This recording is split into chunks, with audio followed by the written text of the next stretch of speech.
Hello, everyone. Welcome to Developing Palates. I am Aaron Loomis coming to you from the Drew Estate Studio. With me today is Jiunn, Lou, Seth Geis, and from the Villager Scar Studios, John McTavish. How you guys doing? Doing well. Good man. I'm smoking because it's warm outside, and this might be the last time I have to involuntarily smoke outside. I'm very There you excited go. for that. And we get to talk about one of my favorite factories. That's right.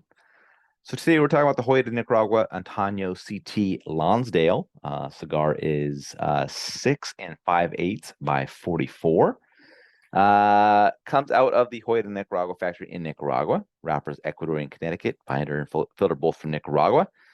Price point is $10.36, and the cigar was released in June of 2022.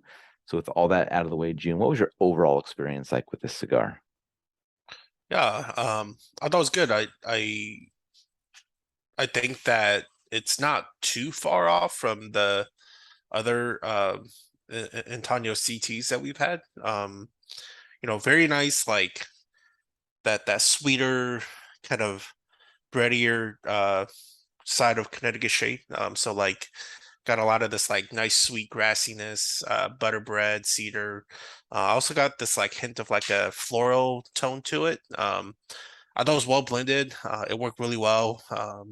Very minimal spice. So, it's a good cigar to like ease into the day with, if you don't have a kid. Um, yeah. All right, Seth, what were your thoughts?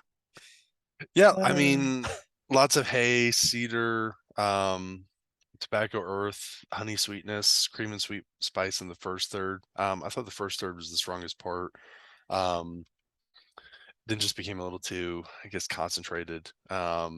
Strength and body kind of went up in the second final third. Um, Trying to think about, yeah, it just became a little bit harsher, I thought, with earthy qualities. Really good drawn burn. We can get back into, we'll have a long conversation Yeah. about the Antonio Connecticut's. John? I'll just lead and say I kind of felt like it started out here and then kind of went down and then kind of went up in terms of strength. So it was interesting. Um, I agree with June. It's in keeping with the other Antanos. I do think there's a little bit of elegance to this size. I got a lot of bread and baking spices, wooden creaminess. The spices kind of started out a little hot, but then they kind of came back and balanced themselves out. So, which is nice because I was worried it was, with under the Antanio line might be a little spicy, but powdered cocoa, really medium minus in strength and body throughout the first third, a little bit of leather near the end of the first third. Bread and baking spices again and creaminess in the second third. So very similar, just a little bit more in balance. And as it kind of finished out, a little bit of dryness, a little bit of woodiness. And then the last third kind of became a little more focused on the spicy wood. So it's still pleasant, but I think a lot of the complexity and nuance with the bread and some of the more subtle flavors kind of fell off there. But that was good. I smoked three of these, and I'll talk more about this in our recap. But the first one was a bit of a disaster. I had two relights, and then the two others that I smoked were flawless. So I kind of averaged the burn score. All three cigars had exactly the same draw, which was just a slight notch towards the resistance spectrum, which was perfect. So I was very happy to smoke three of these. They were all good. Yeah, I want more of these. Aaron, what about you? For me, the cigar started with toasted cedar, black pepper, and a light creaminess. Some earthiness joined a little bit later, and then the creaminess departed. The earth became even with the toasted cedar in the second third, and then moved back a bit as the cigar went along, and the black pepper became pretty mild. I thought the cigar started well, but kind of by the second third, that profile became fairly average and just kind of maintained that uh, averageness the rest of the way. I didn't find that this Vitola smoked as well as the Toro that we reviewed previously. So choosing between the two, I'd go back to the Toro, but smoke them both, see which one fits for you. Because I'm gonna guess that I don't know, maybe I'm guessing wrong, but um, maybe the June and John scored theirs Toro higher as well, but they scored this one pretty high, so you may like them both. All right, getting to the scores, starting at the top with June, 6.82. John gave it a 6.72. I gave it a 6 even, so I gave it a 5.95. So June had that 6.82 matchup for you. Pretty good. I mean, I liked it and I'll smoke more of it. No draw burn issues. But then again, I didn't smoke a whole box of them like John did. I only smoked one. All right, John, 672. Seriously though, send me a box to smoke. I'd be super excited. Yeah, I think Jiunn and I basically scored it exactly the same. The only difference was the burn. So this is definitely a high 6 cigar for me. And I think, it's one of those cigars where you light it up and you immediately go, yeah, this is a good cigar, bordering on very good. I agree with you on the Toro comments. I think the Toro, it's a little more consistent through, and that's almost certainly because of the size, but this is a good offering. It's a good size. I liked it. Score matches up well. Yeah, my 6 even matches up well, and it's above average flavor profile, really good construction.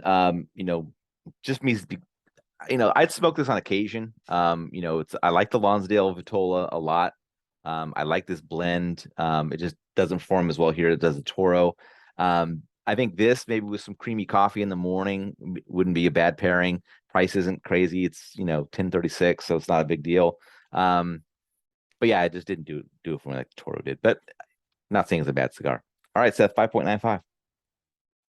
John and Jiunn both gave the Toro like a 7 point. That's why I corrected myself. They I knew that they got into the 7s. Yeah, you guys both gave this one high and that one high.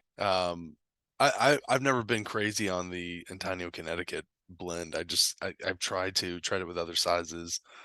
I think it's too Nicaraguan. The sad thing is I think I scored this higher than the Toro, but after smoking it, I was like, I think the Toro is better than this. But it's one of these. I don't know. It's okay that I don't like this because they make so many other cigars that I love out of that factory that I don't think they care. So, right. Yeah. All right. I smoked this in about any other. Yes. Do they make the Antaño in a Lonsdale? I think they do, and I love it. I would think so. Yeah. I think so. Yeah. It's a Lancero. I think it's a banger. Good to get your day started. Let me tell you. Yeah. So what I wanted to comment on here was, if I'd only smoked one of these, excuse me, I would have come away going, boy, the construction really sucked because I had to relight it twice. And I've smoked probably more Hoyas than most people, given the number of Hoyas I've smoked down in Esteli. And that, like, consistently their factory produces like almost flawless cigars all the time.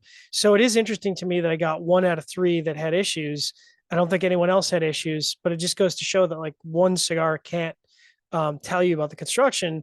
And I'm glad that I, smoked up 2 others because I think that was a better representation. And again, I think if you're looking for a more intense flavor offering, this is probably the way to go. And if you're looking for a better Connecticut offering, then the Toro is just a little more even throughout the whole smoke. That's all I got to say about that.